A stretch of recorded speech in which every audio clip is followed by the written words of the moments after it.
Hola, un saludo de Santiago Mata para los espectadores del canal Rosario a las 11 p.m.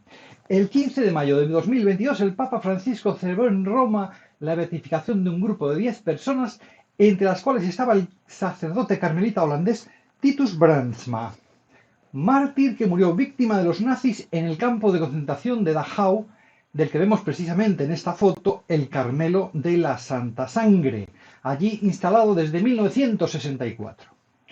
Con el carmelita Titus Brandsma son ya 3 los santos mártires víctimas del nazismo. Los anteriores fueron el franciscano padre Maximiliano Kolbe, famoso porque murió dando su vida para salvarla de otro preso en el campo de concentración de Auschwitz, y que fue canonizado por San Juan Pablo II en 1982. Y la carmelita Santa Teresa Benedicta de la Cruz, más conocida como Edith Stein, igualmente asesinada en Auschwitz y canonizada en 1998 también por Juan Pablo II, que al año siguiente la proclamó copatrona de Europa. El hecho de que, a pesar de ser solo 3 los mártires víctimas del nazismo, proclamados por la Iglesia como santos, uno de ellos sea sin embargo copatrono de Europa, puede dar la pista de que tienen mayor importancia de la que podría parecer a primera vista.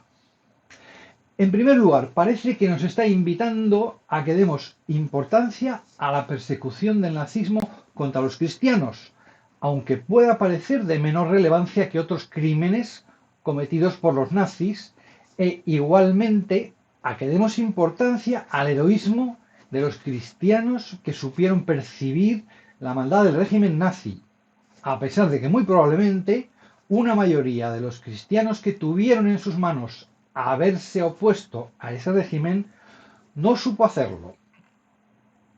Veamos en detalle el caso de Edith Stein, ya que ella escribió en abril de 1933, es decir, apenas un mes después de que Hitler se convirtiera en dictador de Alemania, una carta al Papa Pío XI, en la que reflexionaba sobre la necesidad de que la Iglesia se enfrentara a los nazis.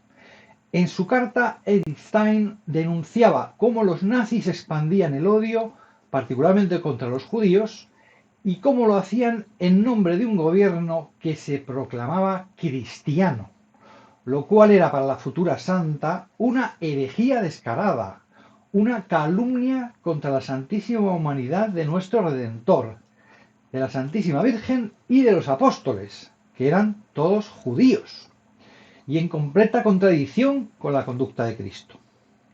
La futura mártir auguraba que el silencio de la Iglesia no podrá comprar la paz con el actual gobierno alemán a largo plazo, y que la lucha contra el catolicismo no era menos sistemática que la que se emprendía contra los judíos. Si el silencio se prolonga, concluía Stein, nos tememos lo peor para la reputación de la Iglesia. La Iglesia, en concreto el Papa Pío XI, reaccionó con una encíclica condenatoria del racismo nazi, publicada en 1937, es decir, casi 4 años después de que lo pidiera Edith Stein. Para los tiempos de reacción de la Iglesia y del papado de la época, es relativamente poco tiempo. Relativamente, por ejemplo, si lo comparamos con la reacción frente al comunismo, que había tomado el poder en Rusia en 1917, pero no fue condenado expresamente en una encíclica hasta 1933. En todo caso, el tiempo de Dios no siempre lo marcan los documentos de la Santa Sede. A veces Dios se adelanta dando su gracia mediante los santos y en particular los mártires. Por eso Edith Stein tiene ese carácter profético y quizá por eso es copatrona de Europa. Para comprender la afirmación de Edith Stein, según la cual el nazismo era igualmente sistemático en su odio al cristianismo que en el que manifestaba contra el judaísmo, y antes de hablar de cómo otros mártires supieron enfrentarse a él, convendría comprender la raíz de ese odio, que no es otra que la persona del propio Hitler. Nacido en Austria, desde muy joven manifestó su odio no solo a la religión católica, sino a todo lo que significara orden, educación y atención al prójimo. Por su indisciplina y egolatría fue expulsado del colegio, donde entre otras lindezas había redactado poemas para burlarse de la Virgen e igualmente manifestaba no tener fe en la Eucaristía. Sin embargo, Hitler no habría pasado de ser un joven rebelde, si se quiere, antisistema, de no ser por su radicalización durante la Primera Guerra Mundial, durante la cual abandonó su Austria natal para combatir en el ejército alemán. Allí vio tanto sufrimiento y muerte que se convirtió en lo que podemos llamar un darwinista social. Se convenció de que el progreso de un pueblo solo es posible a costa del de otros, o en sus propias palabras, de que para que uno viva, otro tiene que morir. Toda la filosofía del supremacismo y racismo nazi estaba allí, y con ella el rechazo del amor cristiano al débil y su sustitución por el odio y la exaltación de la ley del más fuerte. Esta incompatibilidad con el cristianismo fue percibida por el que podemos llamar protomártir de los católicos que se opusieron al nazismo, aunque aún no ha sido beatificado por la Iglesia. Se trata de Fritz Gerlich, que desde que presenció el intento de golpe de Estado de Hitler en Baviera en 1923, luchó con todas sus fuerzas contra los nazis escribiendo en periódicos y libros, hasta que los nazis lo arrestaron en el mismo momento en que ganaron las elecciones de marzo de 1933. Tras sufrir un año de prisión y sin juicio, Gerlich fue asesinado en el campo de concentración de Dachau, cercano a Múnich, el 30 de junio de 1934, en la llamada Noche de los Cuchillos Largos. Durante esa misma matanza fueron igualmente asesinados otros dos católicos, cuyas actividades de formación cristiana eran consideradas un grave peligro para el dominio de la sociedad por los nazis. Se trata de Erich Klausener, jefe de la Acción Católica de la Diócesis de Berlín, y Adalbert Probst, director de la Juventud Deportiva Católica. Aunque Hitler siguió combatiendo a la Iglesia, por ejemplo, promoviendo juicios sobre supuestos abusos sexuales o casos de homosexualidad, una vez que en 1937 estableció sus planes de guerra y al ver con la encíclica que publicó el Papa que la Iglesia no se doblegaría, decidió dejar en paz a aquellos católicos que no manifestaran abiertamente su oposición. Por eso no hubo nuevos mártires hasta que en 1939 estalló la Segunda Guerra Mundial. Dentro de su campaña de exterminio del pueblo y de la sociedad polaca, para los nazis jugaba un papel decisivo liquidar físicamente al clero católico. Por eso comenzaron desde el primer momento los asesinatos indiscriminados de sacerdotes católicos, llegando a asesinar a un total de 2.800. Hasta hoy, además de los 3 santos canonizados, la Iglesia Católica ha beatificado a 142 víctimas del nazismo, de las cuales 119 son polacos. El resto son alemanes, aunque también hay 3 austríacos, 2 italianos, un francés deportado y asesinado en Alemania, una religiosa húngara y un sacerdote greco-católico ucraniano. En definitiva, como indiqué al principio, los mártires son solo una pequeña parte de los cristianos que fueron asesinados por los nazis. Del mismo modo que los cristianos aparecen solo como una pequeña parte entre los muchos millones de víctimas del nazismo. Pero a pesar de su escaso número, son, como también indiqué, relevantes como cualquier santo cristiano, porque supieron con el amor mostrado hasta el sacrificio de la vida, superar y hasta anular tanto odio y tantos crímenes. Y por eso sus vidas brillan con fuerza.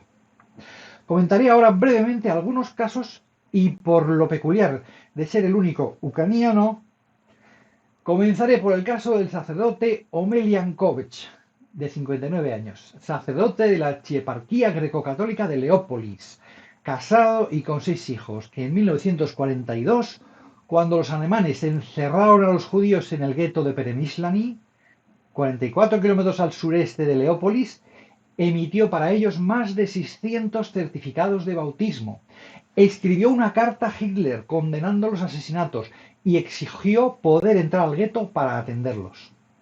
acusado de ayudar a los judíos, fue encerrado en Leópolis y en agosto de 1943 deportado al campo de concentración de Majdanek, donde continuó ejerciendo en secreto su actividad sacerdotal. En una de las cartas que escribió a sus hijos decía Kovács: «Doy gracias a Dios por su bondad hacia mí. A excepción del paraíso, este es el único lugar en el que quiero estar. Aquí todos somos iguales: polacos, judíos, ucranianos, rusos, letones y estonios. Soy el único sacerdote entre ellos. Ni siquiera puedo imaginar cómo estarían aquí sin mí. Aquí veo a Dios, que es el mismo para todos nosotros, independientemente de nuestras diferencias religiosas. Nuestras iglesias pueden ser diferentes, pero el mismo Dios, grande y todopoderoso, nos gobierna a todos. Cuando celebro la Santa Liturgia, todos rezan, mueren de otra forma y yo les ayudo a cruzar ese pequeño puente hacia la eternidad. ¿No es eso una bendición? ¿No es esa la corona más grande que Dios haya podido poner sobre mi cabeza? Doy gracias a Dios 1000 veces al día por haberme enviado aquí. No le pido nada más. No os preocupéis y no perdáis la fe en lo que estoy haciendo. En cambio, alegraos por mí. Orad por quienes crearon este campo de concentración y este sistema. Son los únicos que necesitan nuestras oraciones. Que Dios se apiade de ellos».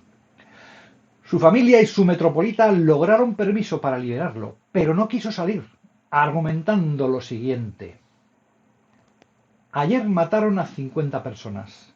Si no estoy aquí, ¿quién les ayudará a superar este sufrimiento? Caminarán el camino a la eternidad con todos sus pecados y con la desesperación que los llevará al infierno. Y ahora van a la muerte con la cabeza en alto, dejando atrás todos sus pecados, y así llegarán a la ciudad eterna». Kovács, apodado párroco de Majdanek, siguió confesando y dando la comunión a los presos hasta enfermar gravemente del estómago y morir el 25 de marzo de 1944. Puesto que comencé hablando del último de los 3 santos mártires del nazismo que ha sido canonizado, Titus Brandsma, hablaré también de la próxima familia que va a ser beatificada, los Ulma, a quienes se ve en esta fotografía, y que serán beatificados el 10 de septiembre de 2023 en la localidad polaca de Markowa, donde vivían. El 24 de marzo de 1944, la policía alemana llegó al pueblo de Markowa, en los Cárpatos polacos, 140 kilómetros al sur de Lublin, atendiendo a la denuncia de que la familia Ulma escondía judíos, presentada por un policía local polaco. Josef Ulma, de 44 años, y su mujer Victoria, de 31, tenían 6 hijos de entre 8 y 1 año y medio de edad. Ella además estaba en avanzado estado de gestación. Y efectivamente escondían desde fines de 1942 a 8 judíos, 5 hombres, 2 mujeres y un niño. Los 120 judíos de Markowa se habían salvado de las matanzas hasta la operación Reinhardt, en la que entre 1942 y 1943 se asesinó a 1,85 millones de judíos polacos. Menos de una decena de los judíos de Markowa se presentó voluntaria para el reasentamiento que prometían los nazis. El resto se ocultó, hasta que el 13 de diciembre de 1942 el alcalde, presionado por los alemanes, ordenó una redada en la que bomberos, guardias locales y habitantes del pueblo arrestaron a 25 personas, a las que al día siguiente los gendarmes alemanes fusilaron en una fosa para enterrar animales. En esas circunstancias, Josef y Victoria Ulma acogieron a miembros de las familias Goldman, apodados Stahl, Grünfeld y Didna. Además, ayudaron a otras familias a construir una cabaña en el bosque. Los alemanes encontraron la cabaña y asesinaron allí a 3 mujeres y un niño, sin descubrir entonces que los Ulma les ayudaban. Hasta que un policía polaco, que se había apropiado de los bienes de la familia Stahl y sabía que los Ulma los escondían, los denunció. Los alemanes mataron al matrimonio y a los 6 hijos: Stanislava, de 8 años, Bárbara, de 6, Vladislav, de 5, Francisco, de 4, Antonio, de 3 y María, de 1,5, así como a los 8 judíos que escondían. El 13 de septiembre de 1995 fueron declarados justos entre las naciones por el Yad Vashem, que es la institución israelí que conmemora a las personas que defendieron a los judíos frente al holocausto nazi. En medio de este holocausto y de los demás crímenes cometidos durante la Segunda Guerra Mundial, los mártires católicos, víctimas del nazismo, permanecen como testimonio de la fecundidad de la respuesta a la gracia de Dios, incluso en los momentos en que el odio parece dominar la tierra. Para conocer más en profundidad las vidas de los mártires cristianos bajo el nazismo, les recomiendo la lectura de este libro que publiqué en 2022 y que lleva precisamente ese título, indicándoles en la descripción de este vídeo dónde lo pueden conseguir. Esperando poder reencontrarles próximamente a los espectadores del canal El Rosario a las 11 p.m, se despide Santiago Mata.